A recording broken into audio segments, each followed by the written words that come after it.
Julia Christ, Gildas Salmon, bonjour. Bonjour. Bonjour. Vous êtes tous deux philosophes chargés de recherche au CNRS et vous venez de co-diriger ce livre, La dette souveraine aux éditions EHESS.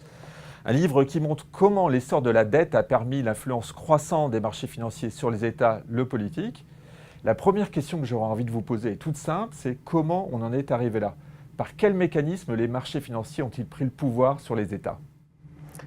Alors quelque chose qui est important de dire, c'est que ce livre est un livre collectif qu'on a fait autour des travaux de Wolfgang Streeck, qui est un sociologue allemand, et qui pose l'hypothèse qu'on est passé d'un régime d'État fiscal, c'est-à-dire d'un État qui était capable de prélever une grande partie des ressources nationales pour les redistribuer, à un État débiteur, c'est-à-dire un État qui se finance maintenant essentiellement par la dette.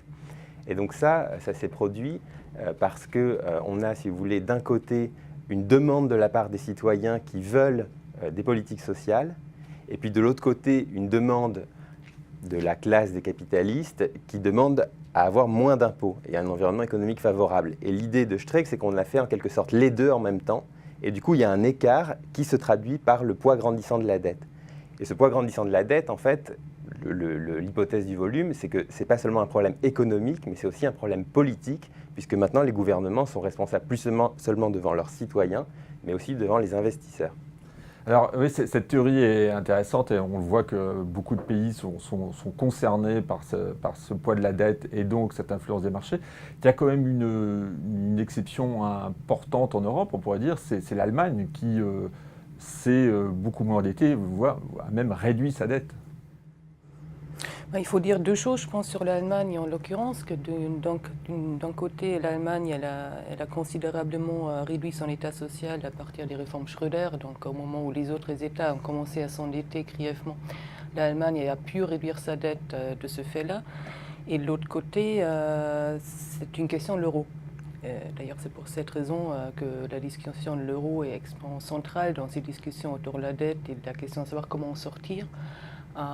Parce que l'euro a produit pour l'Allemagne un environnement favorable, alors que pour les autres pays, notamment les pays du Sud, l'introduction de l'euro a été défavorable. Donc je pense à ce niveau-là, l'Allemagne elle a pu profiter d'une certaine construction de l'Europe dont les autres pays n'ont pas pu profiter au même titre. Elle a été gagnante, si je comprends bien. Elle était gagnante. Dans cette histoire. Alors, la question qui se pose à toute personne s'intéressant aux questions politiques et économiques, c'est comment on pourrait sortir de cette situation délétère, on pourrait dire. C'est-à-dire, est-ce qu'on en sort par plus d'Europe ou moins d'Europe, un retour de cette nation? On voit dans votre livre que le débat n'est pas tranché. Hein. Tous les auteurs ne sont pas d'accord sur cette voie de sortie. Oui, tout à fait. C'est un débat qu'on a voulu présenter, puisque c'est un débat qui a eu lieu en Allemagne.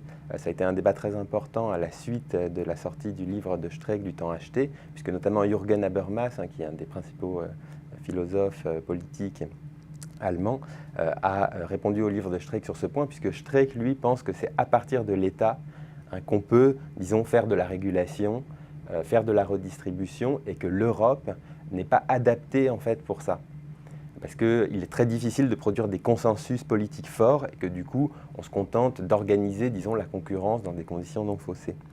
Habermas, au contraire, et on publie le texte dans le livre, pense qu'on est à un état, disons, d'insuffisance de la construction européenne et qu'il faut passer un palier supplémentaire, c'est-à-dire avoir des institutions européennes beaucoup plus démocratiques et qui auraient donc une capacité, disons, à redistribuer beaucoup plus largement. Et à s'imposer vis-à-vis des marchés financiers. C'est-à-dire qu'il faudrait une Europe politique beaucoup plus forte, intégrée, qui serait capable de... C'est ça, de défendre une volonté politique forte et de défendre des politiques économiques qui ne soient pas, si vous voulez, seulement formelles, d'organisation de l'environnement économique, mais aussi substantielles, c'est-à-dire de percevoir certaines inégalités au niveau macro et d'essayer de les corriger par des politiques de redistribution. Julia Christ, Gildas Salmon, merci pour cet éclairage et c'est un débat évidemment qui est loin d'être épuisé. On en parlera encore de Tout à fait, le problème va certainement refaire surface de nombreuses fois. Absolument. Merci. Merci.